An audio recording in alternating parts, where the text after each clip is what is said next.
The notes I was given before the meeting said I was supposed to make the briefest of remarks, so I'm going to try to see if I can stay to that, but those of you who know me know that's a pretty difficult challenge. So my main job, I have two main jobs here this morning. One is really to welcome you to Monmouth University. We're really excited to host this conference.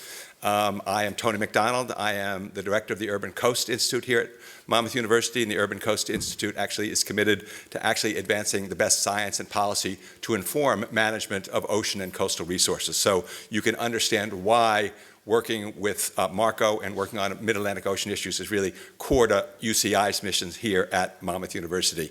In addition, my formal role here is I'm the facilitator of the Mid-Atlantic Ocean Policy Committee, and you'll hear a little bit more about the background of that. So that's really the federal-state collaborative in the Mid-Atlantic to actually advance management and planning for ocean resources and sustainable ocean use in the Mid-Atlantic. So very much welcome to Monmouth University. I have to do a quick shout out to Nick Napoli because he's going to be moderating our first panel, but he was down here last week redoing all of the murals to be sure we had the appropriate nautical theme for this conference. So thank you, Nick, for doing that. It's really great. But again, the only thing really I have the important task of telling you the restrooms, the women's room is down at the end over there. It's really fancy. If the men want to sneak in and check it out, knock on first. And the men's room is over in this direction. And a little context on this building, for those of you who have not been here, it actually was the home of a couple. They were actually the founders of the Woolworth Company. So this was their summer home, and they lived here by themselves. And so now, fortunately, Monmouth University has been able to use this as our great hall and settings for wonderful events like this. So a little bit of an overview on the agenda, and then I will turn it over to Avalon Bristow to really get the substance moving. I do acknowledge folks will be coming in during the meeting, so sorry for any interruptions. But really, the arc of this meeting and the agenda, if you look at it, is really thinking about today. We really will be discussing really the state of the ecosystem, what we know about it and what we don't know about it. So we really have some overview. What we're really looking for during this conference is for you to not only listen and learn, but also throughout the meeting share the information that you have. So we really have tried to reach out to different constituencies and different partners to actually gain more information about what we know and don't know about the marine ecosystem. We'll be looking specifically at specific topical issues around habitats and species. We'll be thinking about the integration between offshore wind and fisheries. So today we'll really be, I think, really elevating a lot of issues about what is important for ocean conservation, but also what we need to know in the future. Tomorrow, we'll be digging in a little more deeply, and I want to acknowledge that in the morning, please get here because we do have the Deputy Commissioner of Environmental Protection from New Jersey coming to welcome everybody to New Jersey, and they've been great supporters for the work that New York and New Jersey have done, to the point that Kevin Hassel is here from NJDEP, and he is actually the chair of Marco and the OPC's new Ocean Conservation Committee. So New Jersey's been a very, very supportive partner in some of these efforts. So tomorrow we'll dig a little bit more deeply into some specific issues. So we'll really highlight some really innovative science that's being done around the region, around some of the more specific issues. We'll highlight focus a little bit more specifically on some of the management demands. So a lot of the things that UCI does is think about not only how important the science is, but how do you use that science to inform different management? How do the fisheries councils use it? How does Marco and the Mid-Atlantic Council use it? How do the states use it? So we'll be digging more deeply on the application of that science and what is being done in the region. So you'll have some examples, and hopefully some of you in the audience will have some other examples to share with us so we can continue to build on that effort.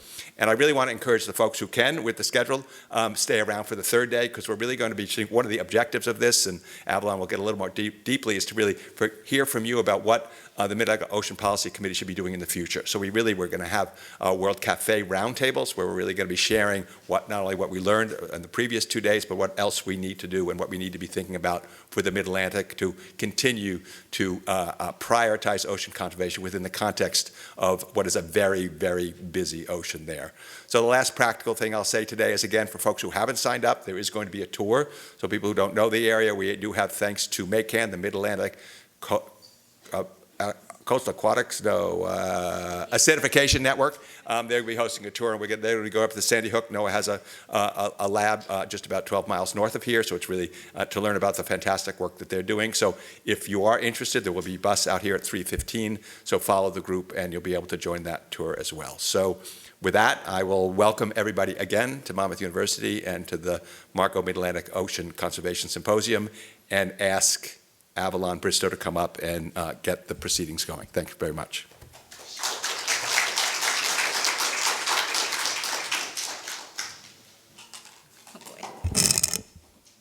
Tony's tough to follow. I'll do my best, and maybe I'll stand on my tiptoes. This is tall. I'm going to kind of wing it today a little bit, and I know we're starting a little late, so I don't want to take up too much of your time, but I do want to thank Monmouth University for hosting us here today. It's a beautiful campus. I don't know, it was just such a pleasure to get here this morning and see the sunrise behind this building. It's just really magnificent. I think we'll host every meeting here from here on out. Thank you to New Jersey for being a wonderful host as well, and to all of the people in the room, both a lot of faces I recognize, but also a lot of faces I don't recognize, which is thrilling to me, truly. Expect that I will come up to you and pick your brain about any number of things, but really, truly welcome. Appreciate it if you participate on the Mid-Atlantic Ocean Planning Committee or any of its working groups, which cover a range of topics, which I won't belabor today, but certainly would be happy to talk to you about any and all of them. I wanted to emphasize that ocean conservation is really a core value for MARCO. In fact, when the 5 governors signed the governor's agreement that established MARCO back in 2009, it's actually called the Governor's Agreement on Ocean Conservation. It is a way for all 5 states to make sure that we are working together collaboratively across jurisdictions, across agencies, in the same way that ocean resources don't care about boundaries that we set, right? It is a way for us all to talk together, not just as states, but also with a number of partners, many of whom are in the room today, including federal agencies, tribes, Fisheries Management Council, folks from academia, students, and industry partners, et cetera. So again, thank you so much for being here today and talking with us, and hopefully identifying some solutions that we can tackle at the regional scale, which I've said before and I'll say it again a million times. I truly believe that the regional approach is one of the most effective ways of getting local nuance into effective, scalable solutions. I think Tony mentioned a couple of things that MARCO has been working on, including the Mid-Atlantic Ocean Planning Committee. That is something that we've convened for a number of years since the regional planning bodies went away back in 2018. And we also, recently have stood up an ocean conservation working group, which you can, I think on the 3rd day of this workshop, if you can hang around, we would love that, because we are going to have some very specific discussion about the things that could make it onto that work group's work plan, so I'm excited about that. And then I just wanted to mention, finally, kind of our bread and butter, which is the MARCO Regional Data Portal. If you aren't familiar with the data portal, I do encourage you to check it out. It has over 6,000 different data layers on it. Now it has grown a lot in the decade since it was established, with support from our partners at NOAA and partners at the Gordon and Betty Moore Foundation, whom we thank. And it's really become an invaluable tool for supporting efforts like ocean planning and ocean conservation, and among other uses offshore. So finally, I just want to leave you with kind of a call to action that you're going to be hearing from just a stellar roster of decision makers, researchers, youth voices, indigenous voices, and so on throughout the next 2 days. And I want you to learn from these presentations, and then come on the 3rd day, being prepared to have some discussions that are solutions focused, so that we can all move forward together in partnership toward a more sustainable ocean economy and ecosystem. So thank you very much for being here again, and I will turn it back over to Tony to kick us off into the first session.